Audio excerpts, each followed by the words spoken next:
Hello there. Are your kids driving you crazy and you're getting ready for your Disney World trip and you're super stressed out about the reservations for dinner, where you're going to eat, what time you're going to get on the bus, and what rides you're going to make? Well, just take a breath and relax. It's really not that all complicated, and the more you try to micromanage this type of trip and this style of a vacation, the harder you make it on yourself.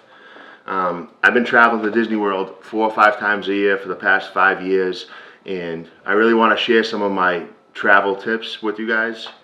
And that being said, I think the most important thing is to take a deep breath and relax, and you'll figure this out one step at a time. Just know that you're not going to get every dining reservation that you want, and you're not going to get every ride reservation that you want. It's realistically impossible, and to set such high expectations to be able to fail at those so easily is a terrible way to pursue the pleasure in this type of vacation. Many people get caught up on booking all the restaurants they want 60 days in advance, booking rides now with the new version of the Fast Pass ticket, Fast Pass, what's it called? Lightning Lane.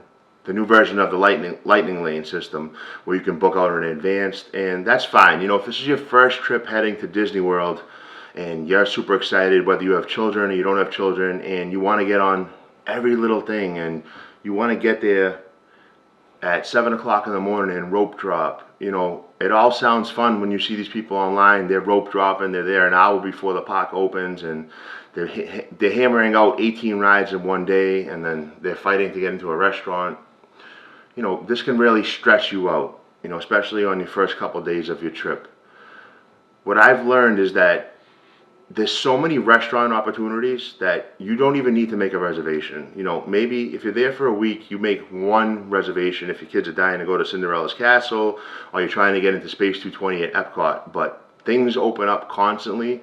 The availability is live, and with so many options between all the parks and all the restaurants at the different resorts, it's very easy to get a reservation for 2 to 4 people. Now, if you're a big party, 6, 8, 10, 12 people, then I recommend that you make reservations in advance for large parties. But I find when it's me, 1 or 2 other people, we can literally just pop in and wait on standby to get in somewhere. And it takes a lot of stress out of the week.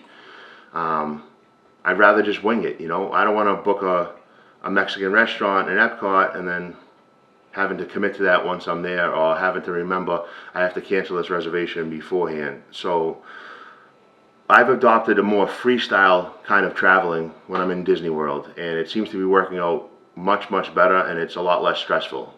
Remember, this is a vacation. You're supposed to be relaxing, not stressed out about going on all the rides.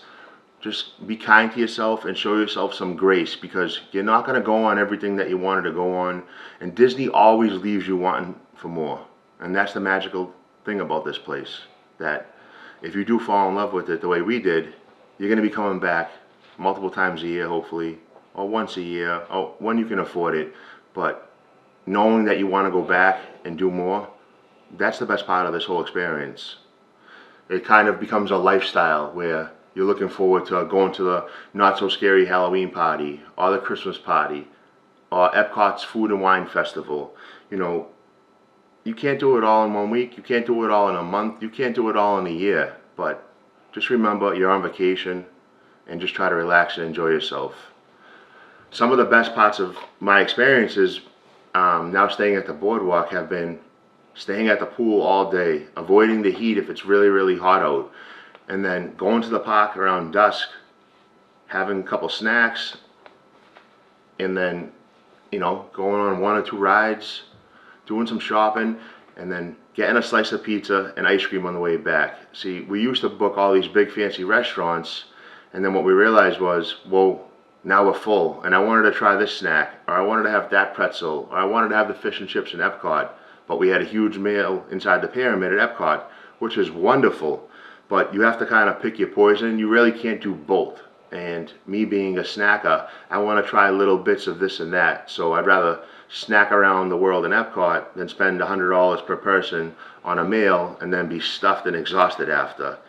And then really, the best parts of my nights down there were walking back to the boardwalk, getting an ice cream sundae and a slice of pizza to take back to my room. So you really want to pick your battles, and that'll contribute to you having a more enjoyable time down here. So whatever you do, however your day ends up, remember, nothing makes you feel more like a kid again than ending it with pizza and ice cream, my favorite two things to do. You might heard about rope drop in the park at 7 a.m. or 8 a.m. and to even be there ahead of the line, you have to be there an hour or so before the rope dropping even begins. And it sounds fun and it sounds exciting, but it's also very, very exhausting. And I can't imagine doing it with little children.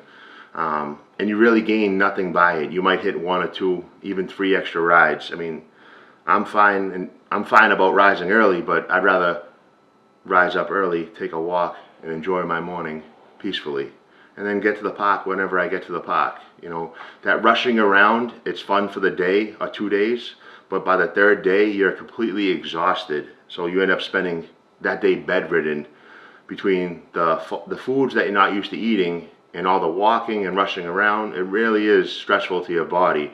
So just remember to be mindful, you know, during your trip, and give yourself some time to rest.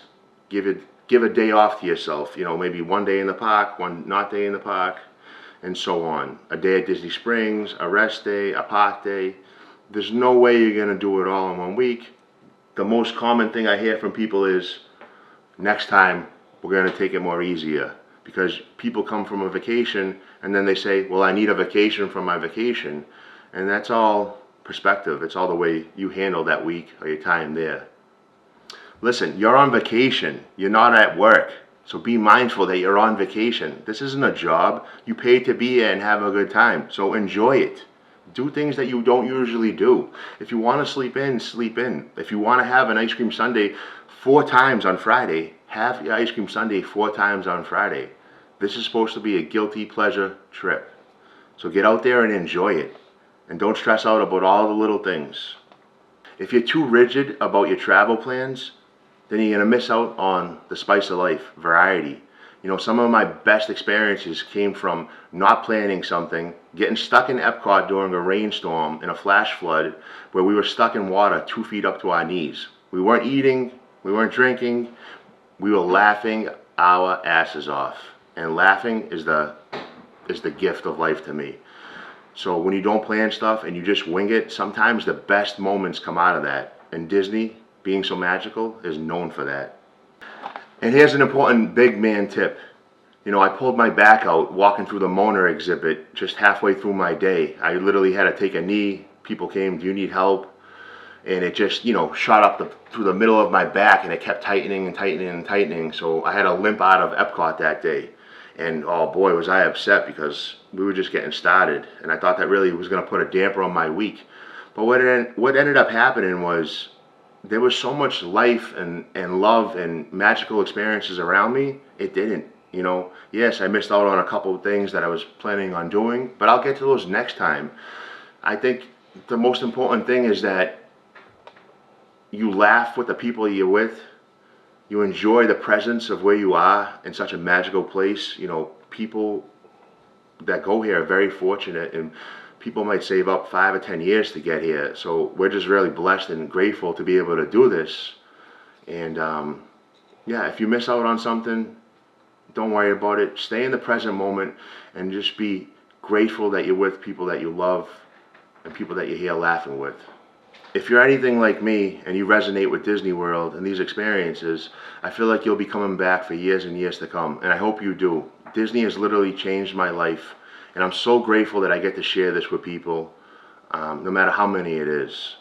I hope that we can provide some content and I can receive some feedback from people that are watching this and share their experiences with them, and they can share their experiences with me. And that's really it. This was my video for today, guys, and now I have to get packed and ready to go. Take care.